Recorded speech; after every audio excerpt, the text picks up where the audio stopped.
Inayatuhu fika. Ini hikmah yang ke-165. Inayatuhu fika la li syai'in minka.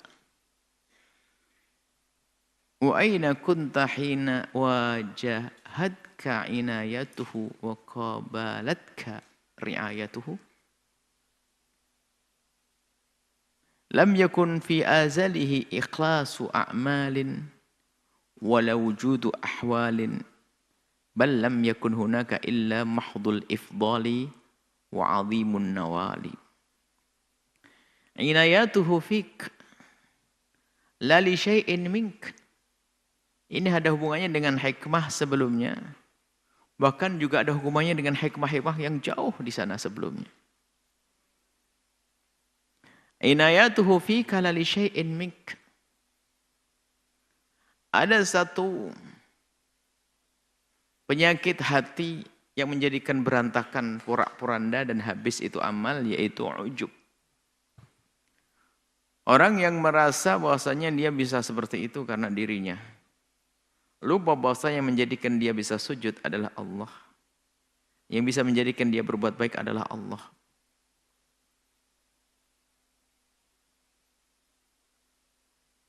Ujub.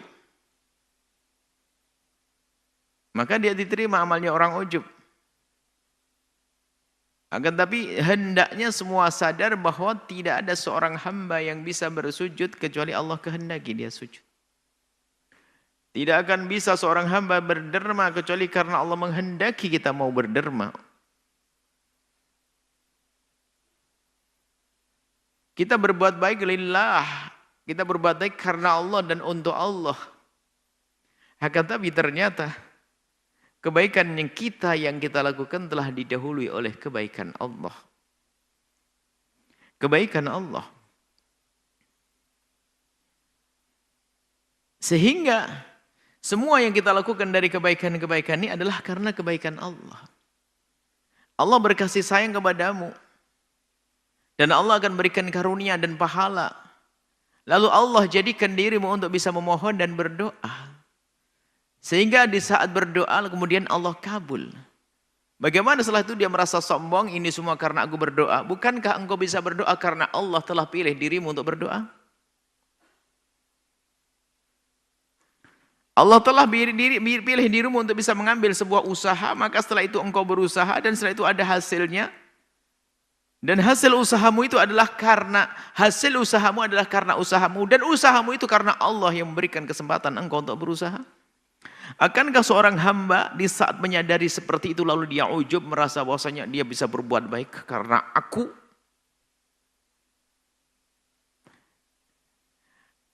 Inayatuhu fika. Pertolongan Allah.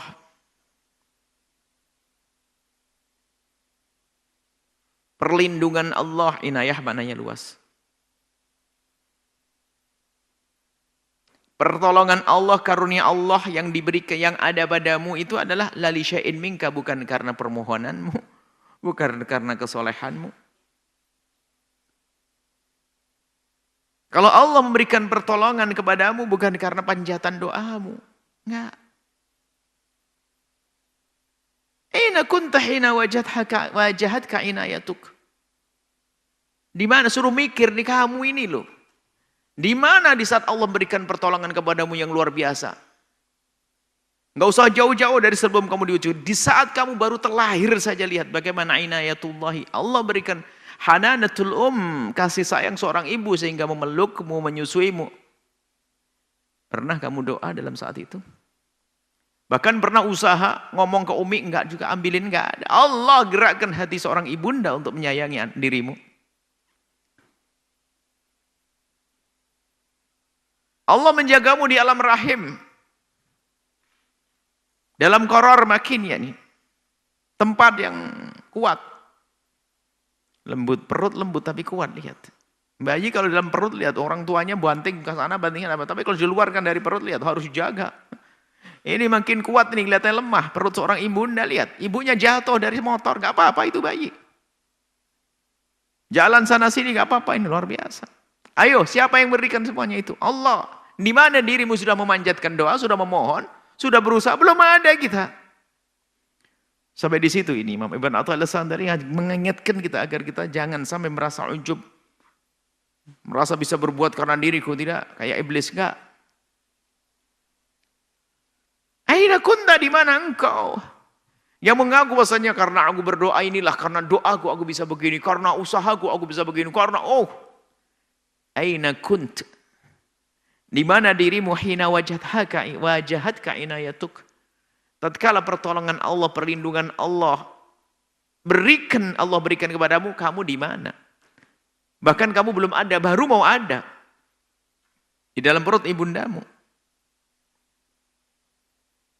Wa qabalatka riayatuhu, dan di saat riayah Allah, pengayoman Allah diberikan kepadamu, di mana kamu? Pernah doa, usaha? Enggak ada. Lalu kalau begitu setelah dia bisa berdoa mengatakan bahasa ini karena doaku, kemudian dosa ini karena usahaku.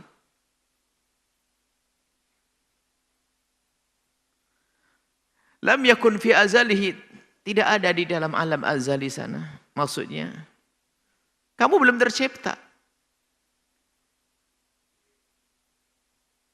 Kalau kamu belum tercipta, nggak ada ikhlasmu, amalmu, nggak ada amalmu, usahamu, doamu tuh nggak ada semuanya. Walau wujudu ahwalin, nggak ada, halmu tuh ada tuh. Kan kadang orang merasa bahwasanya dia punya hal di hadapan Allah, punya keistimewaan di hadapan Allah, sehingga masyhur di kampungnya orang ini adalah mujab, dikabul doanya. Orang yang dikabul doanya, dia punya hal yang khusus, keadaan khusus antara dia dengan Allah. Kekhusuan dalam sholat, dalam sholatnya lihat, kekhusuan dalam membaca Al-Quran, dan seterusnya, dan seterusnya. Kalau disebut hal adalah satu keadaan yang khusus yang Allah berikan kepada hamba-hamba terkasihnya. Sehingga secara zahir hamba yang terkasih dilihat dalam berdoa dikabul dan sebagainya, gini diminta apa dikasih oleh Allah. Itu semua belum ada. Ikhlas itu adalah karena kamu berbuat. Dong kamu belum ada aja Allah sudah memberikan riayah kepadamu. Kok kamu berkata saja karena sholatku, karena ibadahku. Sebelum kita bisa sholat, Allah sudah beri pertolongan kepada kita. Riayah Allah, inayah Allah.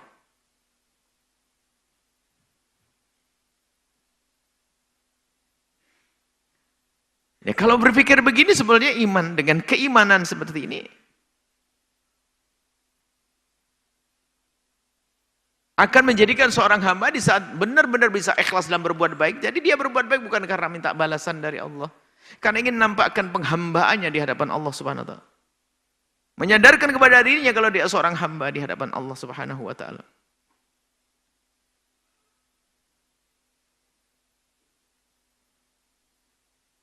Tidak akan mampu lagi dia berkata bahwasanya ini karena usahaku. Apalagi merasa doanya dikabul, setiap saya doa dikabul. Ingat, ini bukan berarti larangan kita berdoa, justru himbauan berdoa adalah harus terus digencarkan. Akan tapi kita harus pahami doa itu adalah tujuan ibadah, bukan sebagai sarana. Akan tapi harus kita yakini bahwasanya doa ini adalah tujuan, kita berdoa ini adalah kewajiban saya sebagai seorang hamba untuk memenuhi panggilan Allah, permintaan Allah, ud'uni astajib lakum. Man lam yakun hunaka illa mahdhul ifdal. Jadi sesungguhnya apa yang selama ini kita dapat dari karunia ini adalah murni ifdal, kemurahan Allah. Wa 'azimun nawali, dan begitu agungnya pemberian Allah Subhanahu wa taala kepada seorang hamba. Tanpa kita meminta. Subhanallah. Allah kirim susu kepada kita di saat kita sendiri belum bisa membedakan antara susu dan air putih. Tapi Allah gerakkan untuk kita seorang ibunda, yaitu ibunda kita, yang sangat berhati-hati merawat kita, sehingga tidak akan diberikan kepada kita kecuali menjadi sebab akan panjang umur dan sehat. Dan itu Allah berikan. Mana doa kita, mana amal soleh kita, mana hal kita, sudah punya hal dia kepada Allah? Nggak punya dia. Tidak ada hal baginya saat itu, belum, dia masih janin. Itu di saat kita berbicara dalam keadaan dia sudah ada. Kalau kita jauh ke belakang, belum ada. Kalau dirimu belum ada, mana ada amal solehmu sehingga kau andalkan. Engkau andalkan untuk dikabulkan doamu, diberi oleh Allah mengandalkan. Jangan andalkan itu semua. Beribadahlah karena Allah. Inna salati wa nusuki wa mahyaya wa mamati lillahi rabbil alamin.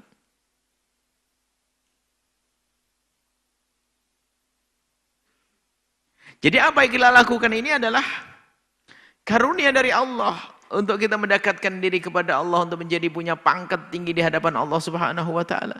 Tapi harus kita yakini kita tidak akan bisa melakukan itu semuanya kecuali karena Allah memilih kita dan menghendaki kita untuk melakukan kebaikan tersebut.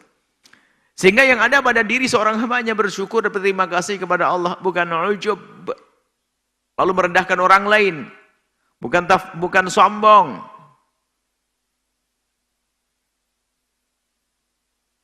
Dalam kita berbuat baik ini modalnya full adalah dari Allah. Enggak ada 1% pun dari kita. Kita centang jasad, kesehatan Allah kasih. Kesempatan Allah kasih, kemauan Allah kasih. Lalu dari mana kita?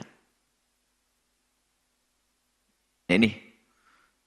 Sehingga betul seorang itu semakin dia berdekat kepada Allah, dia selalu merasa kurang di dalam mengabdikan dirinya kepada Allah. Dia selalu merasa kurang dan kurang. Dia sudah melakukan sholat sebanyak itu masih melakukan kurang, masih belum aku melaksanakan hak-hak yang wajib atasku untuk aku berikan untuk Allah. Ya. Nah ini. Hamba-hamba Allah yang diberi oleh Allah kesadaran akan makna semacam ini, lihat. Dia setiap saat ini meningkatkan kualitas ibadahnya, nggak akan berhenti. Sehingga betul di saat melakukan ibadah dia merasakan ladzatul ibadah, ladzatnya ibadah. Yang belum sampai, bagaimana merasakan lezatnya ibadah. Semoga Allah menyampaikan kita.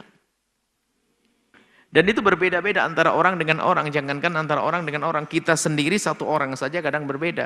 Kadang suasana mendukung sekali untuk kita khusyuk dalam beribadah. Hampir sepanjang beberapa rakaat yang kita tegakkan, kita tidak ingat macam-macam. Khusyuk. Ada suatu ketika dari awal akhir kita ingat, Masya Allah selain Allah. Dan godaan besar. Dan ini khusyuk juga karunia dari Allah SWT. Maka di samping kita berusaha untuk bisa khusyuk dengan sarana-sarana zahir, tapi ketahuilah bahwasanya kekhusyukan itu sendiri juga hanya Allah memberikan kepada kita untuk bisa khusyuk. Nggak bisa. Nah, kemudian mungkin ada yang berkata setelah itu, lalu bagaimana dengan orang yang selama ini melakukan kemaksiatan dan segala kesalahan itu? Apakah dia tidak mendapatkan inayah dari Allah? Apakah tidak mendapatkan riayah dari Allah? Orang-orang yang selama ini melakukan kebejatan, keharaman dan sebagainya, apakah dia tidak mendapatkan riayah dari Allah? Jawabannya adalah mereka mendapatkan riayah, pertolongan dari Allah. Hanya saja lagi-lagi karena kesombongan mereka, mereka tidak menerima itu semuanya. Bahkan bisikan-bisikan seruan kebaikan itu akan diberikan oleh Allah kepada siapapun dari hambanya. Hati kecil sering kita menyebutnya. Batin nurani terdalam dari dalam diri kita. Sehingga seorang itu badung, bandel, jahatnya seperti apapun. Kalau ditanya tentang kebaikan, dia paham kebaikan.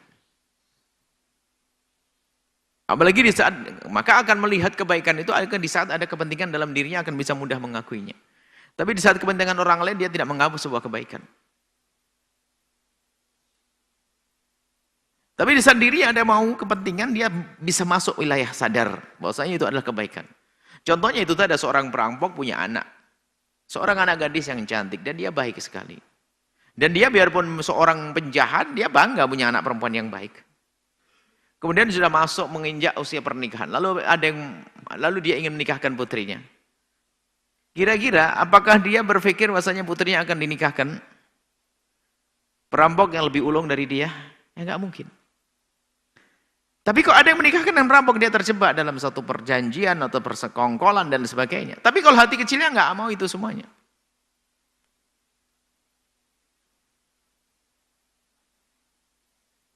Nggak mau. Jadi Artinya setiap orang diberi oleh Allah sebetulnya riayah tersebut, inayah tersebut. Hanya kadang kita ini nggak peduli dengan itu semuanya. Jadi kerinduan berbuat baik itu hampir ada pada setiap hamba Allah. Maka dari itu bergegaslah untuk sambut yang Imam Haddad menyebutnya dengan istilah al-ba'its. Semua dari kita baik orang jahat atau orang selama ini baik, ada sesuatu lintasan-lintasan kebaikan. Selalu ada. Bedanya ada di antara kita yang segera menyambutnya, ada yang membiarkan begitu saja dan berlalu itu lintasan kebaikan yang mungkin tidak akan datang lagi.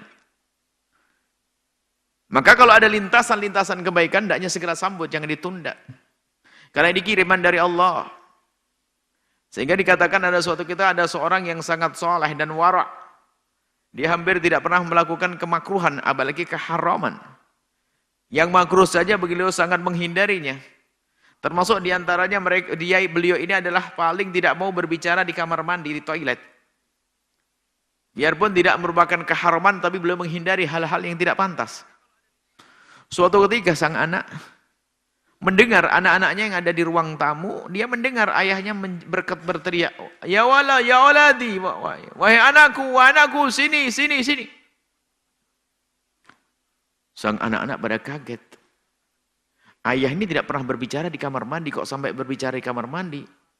Wah ini, jangan-jangan ada terjadi apa-apa, atau kena ular, ada ular, langsung lari anak-anak. Ada apa-apa, anak yang ngumpul di depan kamar mandi.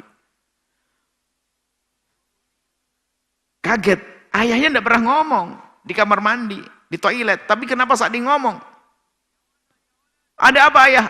Tiba-tiba sang ayah berkata, wahai anakku, di saat aku berada di tempat ini terlintas di hatiku, aku ingin berbuat baik dengan uang yang ada di sakuku atau di kocek atau di lemariku ini. Maka aku tidak ingin keluar dari tempatku ini berubah hatiku. Maka sekarang keluarkan itu duit sebelum aku berubah. Jadi ngomong dia. Gara-gara itu lintasan kebaikan. Sebab kalau keluar dari pintu toilet, nggak segera dikeluarkan bisa berubah nanti. Karena uang masih ada di rengkuhannya. Di dalam genggamannya, maksudnya di dalam memilikinya. Bisa saja batal. Dan ini akan berlaku pada siapa saja kita sering berbuat baik, biarpun hanya urusan sepele. Tapi kalau tidak bergegas akan berubah. Pernah kita ceritakan, kita hanya punya duit di 10.000 lah di saku. Ingin dimasukkan ke infak. Rupanya enggak kita berikan sekarang, tundalah nanti aja deh. Tatanya setan datang. Ada beli tape di sana, ada beli bakso di sana, ada beli mie di sana. Oh jadi berubah. 10.000 enggak jadi sedekah. Nah, kenapa? Sebetulnya riayah Allah sudah ada. Hanya kita saja tidak pernah mau mendengar. Tidak pernah mendengar itu riayah. Pertolongan dari Allah Subhanahu wa taala. Jadi pertolongan dari Allah, Allah berikan kepada hambanya, ada di antara hamba yang menyambutnya, ada seorang hamba yang tidak menyambutnya. Yang menyambutnya segera bergegas melakukan kebaikan. Bahkan dalam keadaan yang sangat pelik pun Nabi mengajarkan istafti qalbak wa in aftauk. Tanyakan hati kecilmu. Dia akan selalu menyeru kepada kebaikan. Kalau ternyata, oh hati kecilku mengajak kepada kejelekan, bukan hati kecilmu itu, adalah suruhan hawa nafsumu.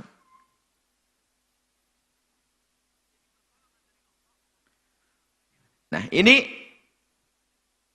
jadi yang harus kita fahami betul bahwasanya inayah Allah itu selalu ada untuk hambanya. Sebelum seorang hamba itu memohon, sebelum seorang hamba itu berusaha, sebelum seorang hamba punya kebaikan, sebelum seorang hamba punya hal, sudah ada inayah Allah Subhanahu wa taala. Baru setelah itu kita memanjatkan doa, memohon kepada Allah. Berani benar orang ini berkata, semua ini karena aku setelah itu. Bahkan dia bisa berdoa pun karena Allah pilih dia untuk bisa berdoa. Dia bersedekah, dipilih oleh Allah untuk bisa bersedekah. Dan kalau sudah orang itu menyadari makna ini, nanti semakin meningkat tingkat kesadaran untuk bisa menjadi orang lebih baik lagi.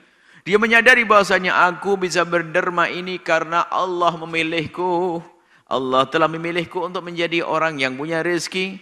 Allah memilihku untuk menjadikan Allah telah memilihku untuk aku bisa menjadi orang yang berderma. Lihat yang ada di hatinya semacam itu. Bahkan setelah dia memberikan kepada seseorang pun dia tidak akan kurang terima kasihnya kepada orang tersebut. Gara-gara orang ini aku bisa berbuat baik sampai begitu. Maka di saat seperti itu, lihat dia akan memberikannya dengan penuh kasih sayang, dengan penuh kehormatan, bukan merendahkan orang yang menerimanya. Dan alangkah banyaknya orang berderma tapi dengan merendahkan, seolah-olah dia itu adalah yang rendah. Padahal kalau kita berpikir lebih jauh lagi, bahwasanya apa yang Allah berikan kepada kita gara-gara si fakir itu adalah jauh lebih gede daripada apa yang kita berikan kepada orang fakir. Kita memberikan urusan dunia 100.000, tapi orang fakir itu menerima, setelah diterima menjadi sebab Allah memberikan kepada kita sesuatu yang lebih besar dari 100.000. Lah itulah orang yang hidup. Perasaannya itu hidup. Menyadari Allah yang memberikan riayah, Allah memberikan inayah. Yang menjadikan dia bisa sujud adalah Allah. Maka setelah itu dia bisa berbuat baik kepada manusia, ia bersyukur kepada Allah dan bersyukur kepada manusia. Dan betul, dengan adanya si fakir itu adalah karena Allah memilih kita yang bisa bersedekah. Maka kepada siapapun yang berderma, dalam salah satu hikmah yang pernah kita tulis, di saat kita melihat orang fakir yang ada di kiri kanan kita, itu bukan berarti Allah tidak bisa mengayakan dia. Akan tapi karena Allah ingin mengangkat hamba-hamba yang sadar untuk bisa memberikan bantuan kepada mereka. Jangan dia mengatakan, oh Allah nggak mampu. Oh tidak, Allah mampu memberikan kekayaan kepada mereka. Lalu kenapa Allah hadirkan si fakir di kiri kanan kita, si bodoh di kiri kanan kita, si lemah ada di kiri kanan kita? Ini kesempatan bagi yang kuat, yang alim, yang mampu untuk bisa memberikan pertolongan. Jadi sebetulnya dia adalah lahan pahala bagi kita yang sadar. Lihat. Maka nanti ada suatu ketika yang Allah cabut riayah dan inayah semuanya ini. Sehingga kita berbuat baik-baik susah. Kita mau bersedekah nggak ada yang menerima. Kita sedekah nggak ada yang bisa menerima karena semua sudah cukup. Kita tidak bisa berbuat baik.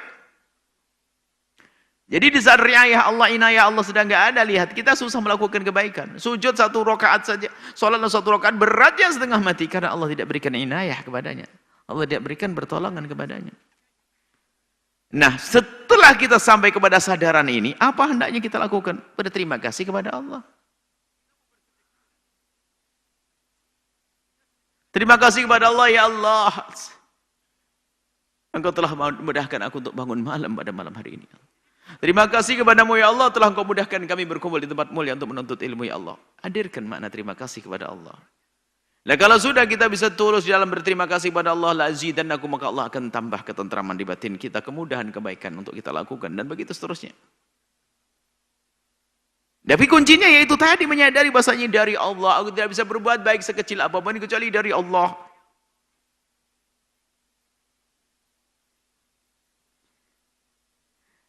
Inayatuhu fika la li syai'in minka. Ingat, Allah memberikan inayah, pertolongan, bantuan semuanya kepada kita bukan karena sesuatu yang ada pada kita. Bukan karena panjatan doa, bukan karena usaha kita. Bahkan kita belum bisa memanjatkan doa. Sebelum kita berusaha, Allah pun sudah kasih kepada kita. Oh, imbalan atas apa? Bukan imbalan. Akan tapi itu adalah balam yakun hunaka illa mahdul ifdali. Karunia Allah. Kasih sayang Allah. Kemurahan Allah yang Allah berikan kepada hambanya. Wa'alimun nawali, dan keagungan karunia, kemurahan dari Allah subhanahu wa ta'ala. Mari kita terus tata hati kita. Di saat kita bisa berbuat baik, maka hendaknya kita segera sadar bahasanya kita bisa melakukan itu karena Allah memilih kita. Sehingga banyak para hamba-hamba terkasih Allah itu, di saat melihat orang bisa berbuat baik, segera minta doa. Karena apa? Ini orang dipilih. Ada orang bisa bersedekah dengan jumlah yang besar, ini pasti dipilih oleh Allah. Kalau orang biasa saja nggak mungkin. Allah telah lepas hatinya daripada cinta kepada harta yang dilepasnya untuk akhirat. Maka kita minta doa kepada orang tersebut. Karena dia dekat kepada Allah Subhanahu wa taala. Dia bisa berbuat baik. Selagi seorang hamba bisa berbuat baik, itu artinya dia telah dipilih oleh Allah Subhanahu wa taala. Ini saja insyaallah bisa kami hadirkan. Semoga Allah menjadikan kita hamba yang jauh daripada sifat ujub dan selalu mensyukuri apa yang Allah berikan kepada kita dari nikmat zahir, dari harta dan kesehatan, dan nikmat batin, kecintaan kepada kebaikan dan kemudahan untuk melakukan kebaikan. Dan semoga Allah mengampuni